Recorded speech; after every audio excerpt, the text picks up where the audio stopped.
అంతిమ దైవ గ్రంథం ఖురాన్. 18 అల్ కహఫ్ గుహ సూరా. YouTube link Aziz Shaik Nagoor. ఈ వీడియోని చివరి వరకు చూడండి.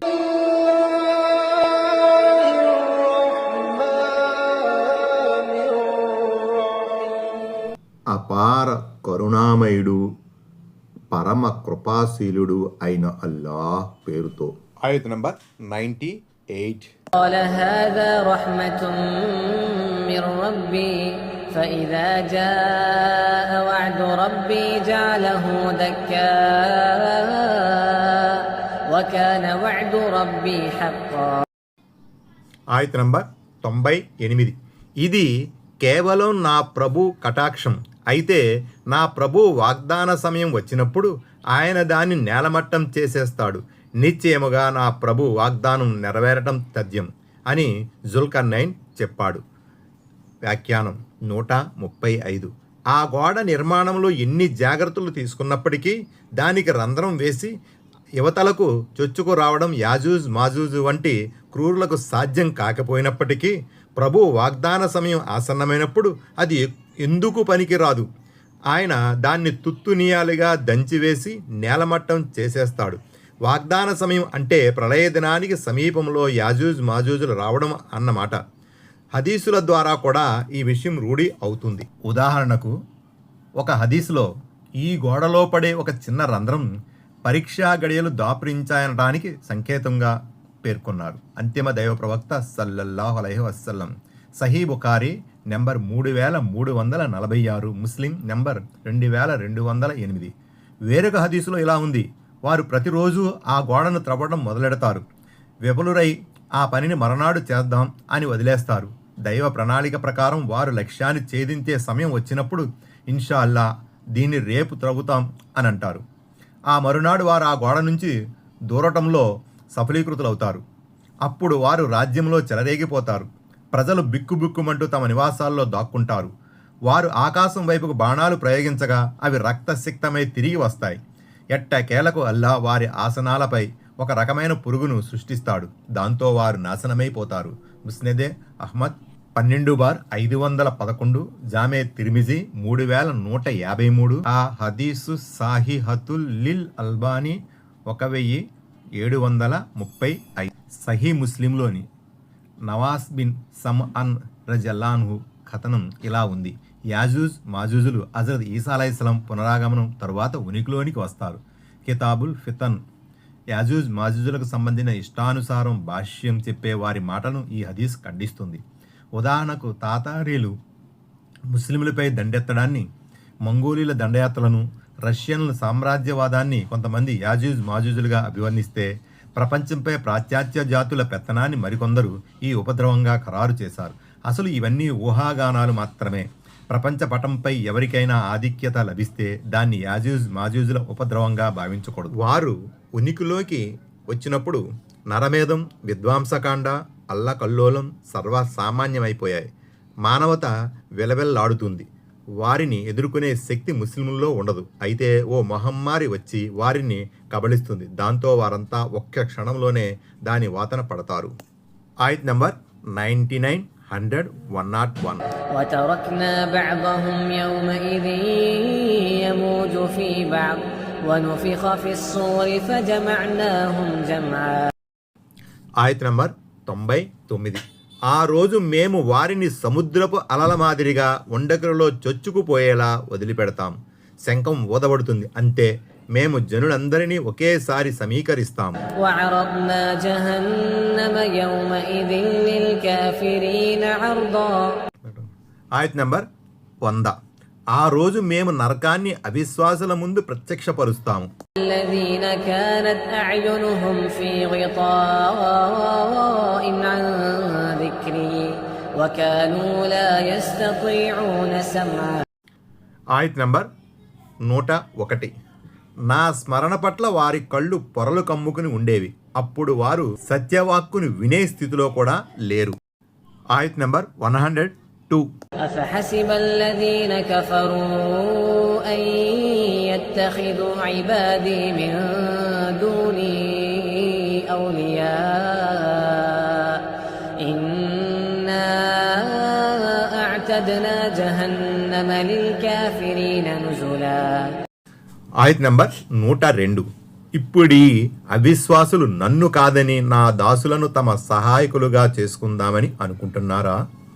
వినండి, మేము ఈ అవిశ్వాసుల ఆతిథ్యం కోసం నరకాన్ని సిద్ధం చేసి ఉంచాము. వ్యాఖ్యానం 136. హసిబ అంటే అనుకోవడం, తలపోయటం, భావించడం అనే అర్థాలు వస్తాయి. నా దాసులు అంటే దైవదూతలు, ఈసా, యేసుక్రీస్తు, పుణ్యపురుషులు, ప్రజలు వీరిని తమ సహాయకులుగా, అక్కర్లు తీర్చేవారుగా భావించేవారు. అలాగే శైతాన్లు, జిన్నాతులను కూడా వారు పూజించేవారు. మందలింపు ద్వారంలో ఈ ఆయతు ప్రస్తావించబడింది.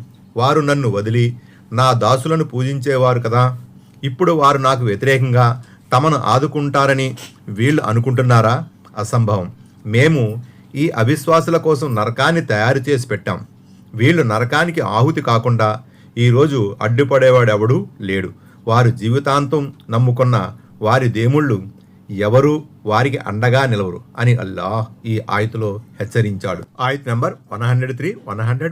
قل هل ننبئكم بالأخسرين أعمالا. ఆయత్ నంబర్ 103. ఓ ప్రవక్త, వారికి చెప్పు, చేసుకున్న కర్మల రీత్యా మీలో అందరికన్నా ఎక్కువగా నష్టపోయేవారెవరో మీకు నేను చెప్పనా? الذين ضل سعيهم في الحياة الدنيا وهم يحسبون أنهم يحسنون صنعا. ఆయత్ నంబర్ 104. తమ ప్రాపంచిక జీవితపు ప్రయత్నాలన్నీ వృధా అయిపోతున్నప్పటికీ తాము చేసేదంతా సజావుగానే ఉందని భ్రమపడేవారే వారు. వ్యాఖ్యానం 137. చూడబోతే వారి ఆచరణలన్నీ దేవుని దృష్టిలో అత్యంత అసహ్యకరమైనవి, కానీ వారు మాత్రం తమ కర్మలన్నీ చాలా మంచివని భావించి గర్వపడతారు. ఎవరు వారు? వారు యూదులు, క్రైస్తవులని కొందరు, బిద్దతీలు, ఖారీజీ వర్గీయులని మరికొందరు అభిప్రాయపడ్డారు. ఈ ఆయతు ముష్రికులను ఉద్దేశించిందని మరికొంతమంది వ్యాఖ్యానించారు. వాస్తవానికి ఈ ఆయతు అందరినీ ఉద్దేశించినదే. గర్హనీయమైన ఈ పెడసరితనం ఉన్నవారందరికీ ఇది వర్తిస్తుంది. బాగా బలిసిన వ్యక్తి ఒకడు వస్తాడు. అల్లాహ్ సన్నిధిలో వాడి బరువు దోమరెక్కంత కూడా ఉండదు. ఆ తరువాత మహాప్రవక్త సల్లల్లాహు అలైహి వసల్లం ఈ ఆయతును పఠించారు. సహీ బుఖారీ అల్-కహఫ్ సూరా. ఆయత్ నంబర్ 105. أولئك الذين كفروا بآيات ربهم ولقائه فحبطت أعمالهم فلا نقيم لهم يوم القيامة وزنا. ఆయత్ నంబర్ 105. తమ ప్రభు ఆయతులను, ఆయన్ని కలుసుకోవలసి ఉందన్న విషయాన్ని త్రోసిపుచ్చిన వారు వీరే. అందువల్ల వారి కర్మలన్నీ వృధా అయిపోయాయి.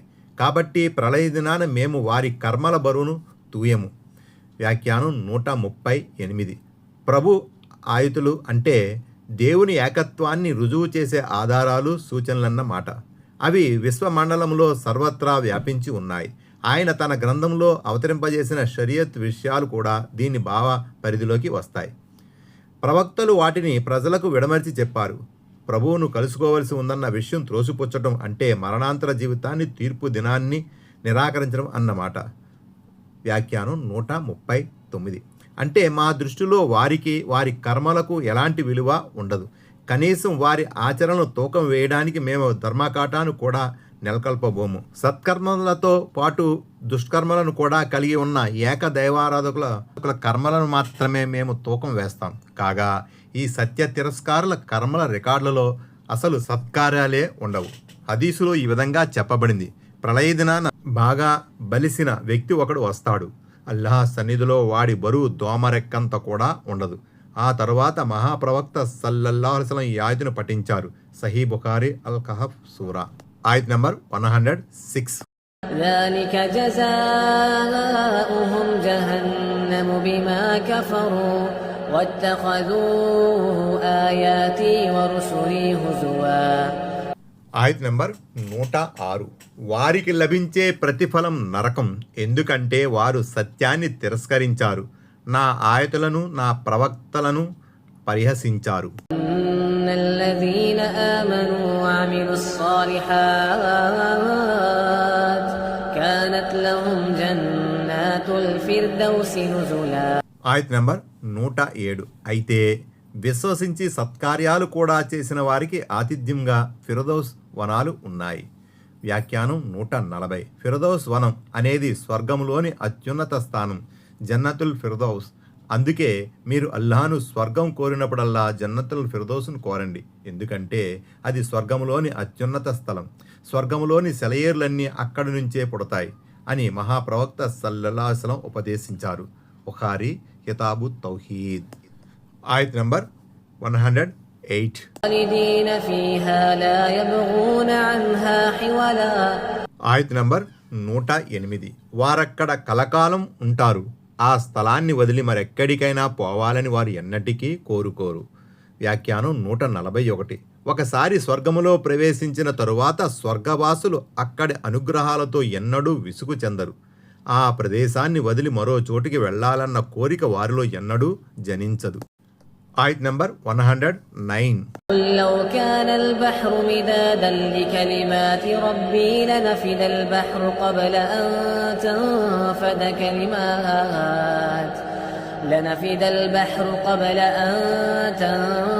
كلمات ربي ولو جئنا بمثله مددا.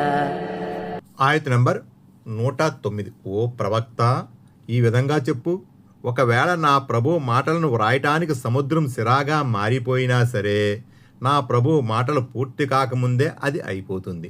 మేము మళ్ళీ దాని వంటిదే మరో సముద్రం దాని సహాయార్థం తెచ్చినా సరే. వ్యాఖ్యానం 142. మాటలు కలిమాత్ అంటే దేవుని సర్వవ్యాప్త జ్ఞానము, అందరి పరమార్థాలు, ఆయన ఏకత్వానికి సంబంధించిన ఆధారాలు, నిదర్శనాలని భావం. మానవ మాతృని మేధ ఈ విషయాలన్నిటినీ అందుకోజాలదు. లోకములోని వృక్షాలన్నీ కలముగా మారినా, సమస్త సముద్రాల జలం సిరాగా మారినా, ఆ సిరా లాంటిదే మరే అంతటి సిరాను తెచ్చినా కలములు అరిగిపోతాయి, సిరా అంతా అయిపోతుంది. కానీ ప్రభు మాటలు, ఆయన గుణగణాలు మాత్రం ఎన్నటికీ తరగవు. ఆయత్ నంబర్ 110.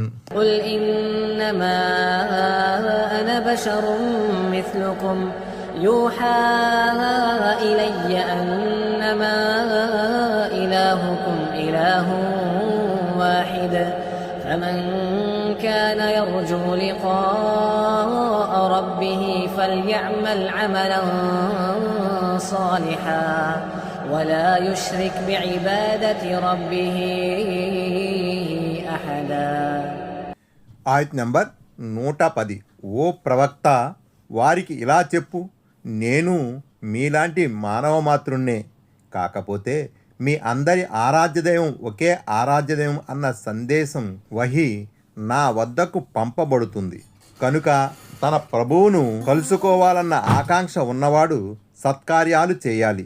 తన ప్రభు ఆరాధనలో వేరొకరికి భాగస్వామ్యం కల్పించకూడదు. వ్యాఖ్యానం 143. అందువల్ల నేను సైతం ప్రభు మాటలన్నిటినీ మీకు వివరించలేను. వ్యాఖ్యానం 144. అయితే నా వద్దకు వహీ దైవవాణి వస్తుంది. ఈ వహీ ద్వారానే నేను గుహవారి గాథను, జుల్కర్నైన్ వృత్తాంతాన్ని వివరించాను. నా ప్రభు అనుగ్రహంతోనే ఇది నాకు సాధ్యమైంది. తరాలు గతించినా, శతాబ్దాలు గడిచిపోయినా ఈ యథార్థ గాథలు కాలగర్భంలో కలిసిపోలేదు, ఎందుకంటే నా ప్రభు వాటిని రక్షించాడు. నా వద్దకు పంపబడిన వహీలో మీకు తెలపబడిన మరో ముఖ్య విషయం ఏమిటో తెలుసా? అదే దేవుని ఏకత్వం. మీ ఆరాధ్యదైవం ఒక్కడే, ఆయనకు సహవర్తులు ఎవరూ లేరు. వ్యాఖ్యానం 145. మహాప్రవక్త సల్లల్లాహు అలైహి వసల్లం వారు చూపిన పద్ధతిని అనుసరించి చేసేదే సత్కార్యం, అమలే సాలేహ్. అంటే తన ప్రభువును కలుసుకోవాలని ఆరాటపడే వ్యక్తి అంతిమ దైవ ప్రవక్త సల్లల్లాహు అలైహి వసల్లం విధానాన్ని అనుసరించి సదాచరణ చేయాలి. ఆరాధనలో అల్లాహకు సాటి కల్పించకూడదు, ఎందుకంటే షిర్కు, దైవత్వంలో సాటి కల్పించడం, బిద్అత్, ప్రవక్త విధానానికి విరుద్ధంగా సత్కార్యం చేయడం, ఇవి రెండు ఆచరణలను సర్వనాశనం చేసేస్తాయి. కారుణ్య ప్రభు అయిన అల్లా ఈ 2 దుష్ట పోకడల నుంచి మనల్ని రక్షించుగాక. ఆమీన్. Like, comment, share, subscribe.